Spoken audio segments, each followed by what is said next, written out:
नमस्कार, मैं बीना कुमारी। आज चर्चा करेंगे चुनाव परिणाम के बाद कौन जीता कौन हारा।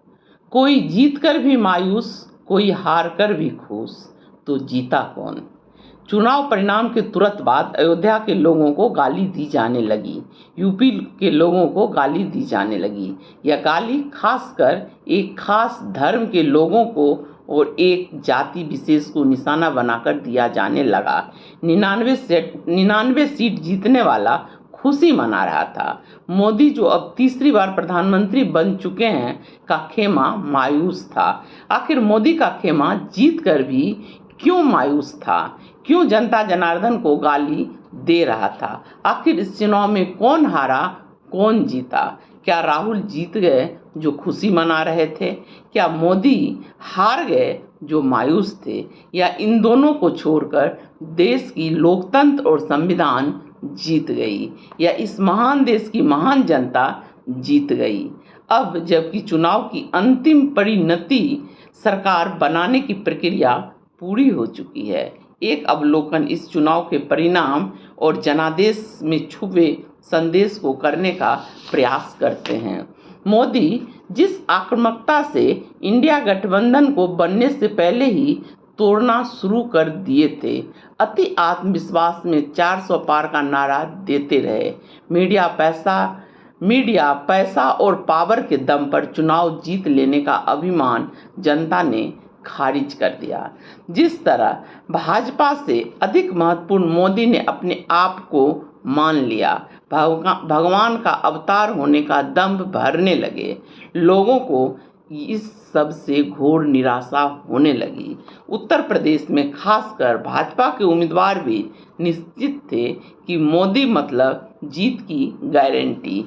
जमीनी स्तर पर भाजपा का कार्यकर्ता नहीं दिख रहा था। केवल मोदी की बड़ी बड़ी रैली के बदौलत चुनाव जीत लेने का विश्वास ही यूपी में मोदी के हार का सबसे बड़ा कारण बना। जनता की नाराजगी को भाजपा क्या बड़े पत्रकार और राजनीतिक पंडित भी नहीं समझ पाए।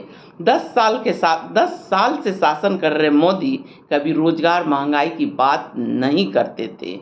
मोदी केवल कट्टर हिंदुत्व के भरोसे थे, जिसके सर्वाधिक चरम पर होने से मिलने वाली सीटों का मुनाफा उनको 2019 में ही मिल चुका था।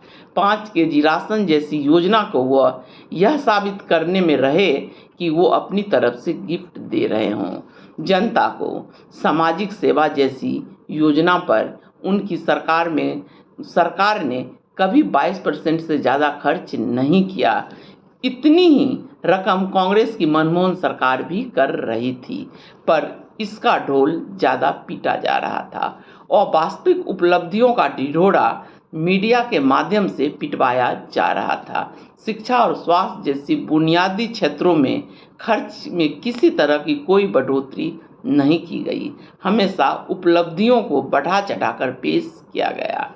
विश्व असमानता रिपोर्ट 2021 के अनुसार 2012 से लेकर 2020 तक 1% अमीर लोगों के पास हिंदुस्तान की कुल दौलत की हिस्सेदारी 30.7 से बढ़कर 42.5 हो गया। देश के निचले 50% तबके का देश की कुल दौलत में हिस्सेदारी 6.4 से घटकर 2.8 रह गया। राहुल इन मुद्दों को अखिलेश के साथ मिलकर यूपी में उठाते रहे। अदानी और अंबानी से मोदी की जगजाहिर दोस्ती को भी जनता ने सिरे से खारिज कर दिया। कल्पना कीजिए, अगर मायावती, नीतीश, चंद्रबाबू नायडू भी इंडिया गठबंधन के साथ होते तब क्या होता। इस चुनाव ने यह साबित कर दिया कि मोदी अब करिश्माई नेता नहीं रह गए। देश की जनता ने यह भी साबित कर दिया, व्यक्ति नहीं संविधान और लोकतंत्र सर्वोपरि है।